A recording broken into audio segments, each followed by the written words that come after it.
We're going to take a brief look at the programming interface for ioControl Professional. On the left-hand side of the screen is the strategy tree. From here, you can add, modify, or delete elements in your program. The first thing listed is the control engine. This is the SNAP PAC hardware that will run your control program. Skipping subroutines for a moment, let's take a look at the flowcharts, or charts for short. The idea is to divide your application up into specific tasks and create a flowchart to handle each task, or perhaps several smaller tasks. Your program, or as we call it, a control strategy, can start and stop charts as your application requires. The SNAP PAC R can run 16 charts at one time, and the SNAP PAC S can run 32 charts simultaneously.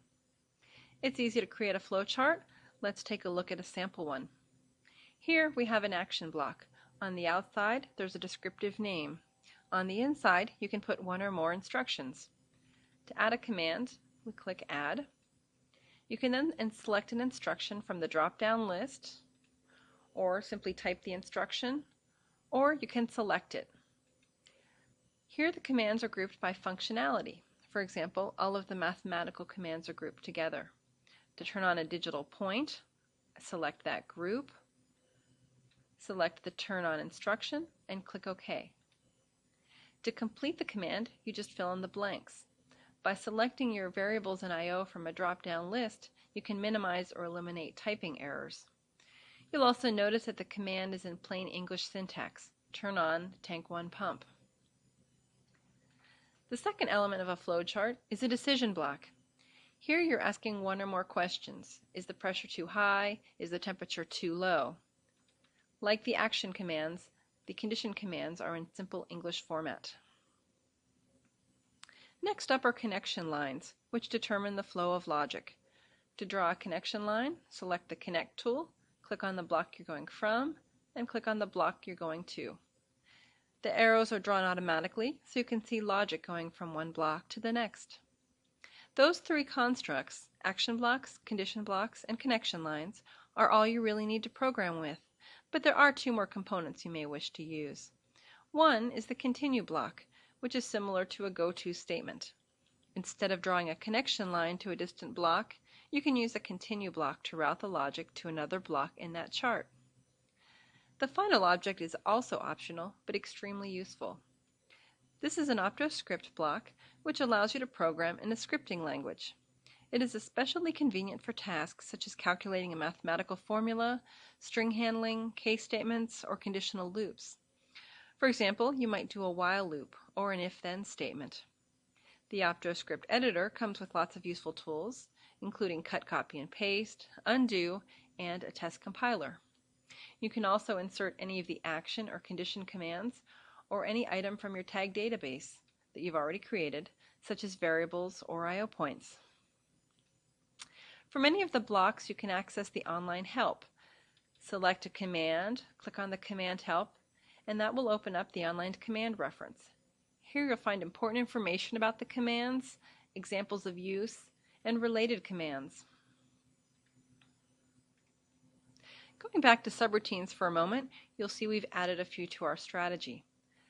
A subroutine is simply another flowchart.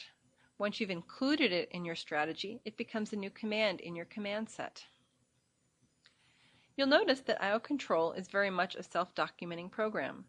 You can put meaningful names on the outside of blocks, as well as additional comments using the text tool on the side of a flowchart. Names of variables in I/O can and should be given meaningful descriptive names, such as tank 3 drain valve, which is much more intuitive than a registry number or address. Speaking of variables, you can create as many of these as you need. You're limited only by the total memory in the control engine. You can create integers, floats, downtimers, uptimers, and strings. Advanced programmers might like to take advantage of the ability to use pointers. Another special variable type are the communication handles, which store information needed to communicate with another device. For example, you might use a COM handle to transfer data to an FTP server, or read in data from a serial barcode wand. Quite often, it's convenient to group data together in tables, so ioControl allows you to create float, integer, string, and pointer tables. It's worth pointing out that you can create all of these items in advance of developing your control strategy, or you can create them on the fly as you program.